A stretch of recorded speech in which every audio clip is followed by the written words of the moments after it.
Here is the ever-famous Murray lawnmower, the red-headed stepchild of my slew of lawnmowers here. These are the LED lights that are going to be going into the hood of the Murray off-road lawnmower. And I know what you're thinking, it's friggin' weird that they're round, right? Because my housings are square. Well, these are actually pretty cheap lights, and the housings that are supposed to go to this Murray to buy new are like $40, and I don't have the original ones. So these were actually right around 30 bucks, I think, and they have a bunch of LEDs in them. They're not super bright. They're only 3 watts, and I wanted low wattage because I don't want a huge drain on my battery. And I don't really drive that much at night anyways, but yeah, we're going to rig these up, and they're actually going to look pretty cool. I'll show you what I have in store for these. The only thing I don't understand about these lights, they have 3 wires coming out of them. The black and the white are positive, negative. The yellow, I have no fucking clue what that one does. And I know a lot about electronics, quite a bit about 12-volt circuits.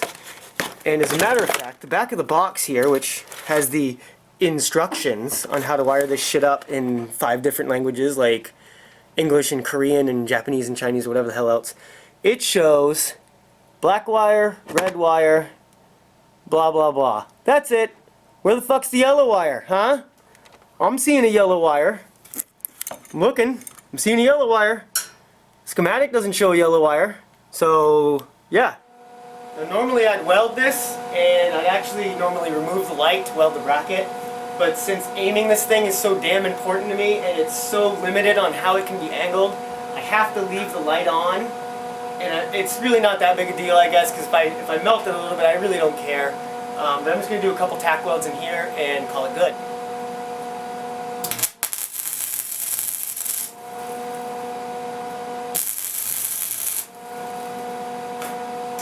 And there's one light kind of in place. I actually don't really like it. It's not totally centered.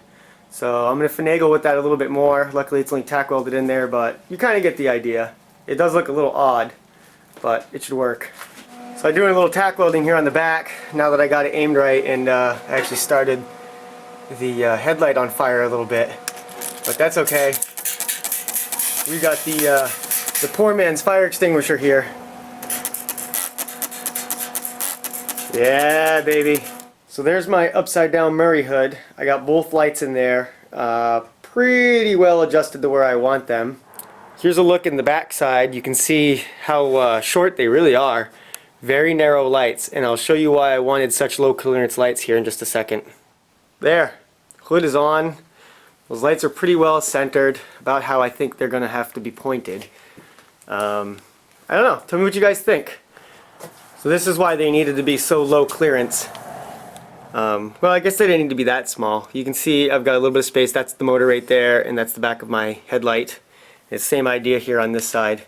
But yeah, they fit in there pretty good. These particular lights have 18 LEDs built into them. And like I said, they're not super bright. They're cheap-ass lights, 3 watts a piece.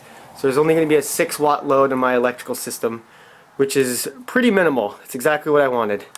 So I finally got the headlights wired up, and you can see my new toggle switch right here.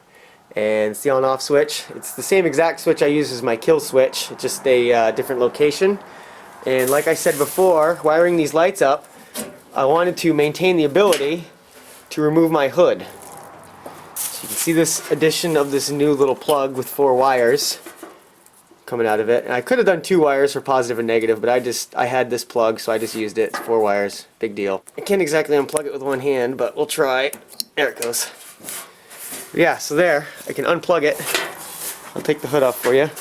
So here you go, you're inside the hood now, and here's that little pigtail I just unplugged. You can see it's just a little 4-pin connector. Very simple. Each wire, you know, positive, negative goes to 2 wires, positive, negative goes to 2 wires.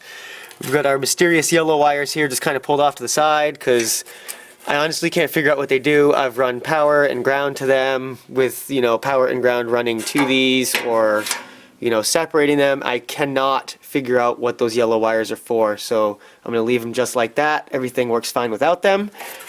And yeah, that's basically it. So the wiring on the tractor, you can see the other side of the 4-pin connector.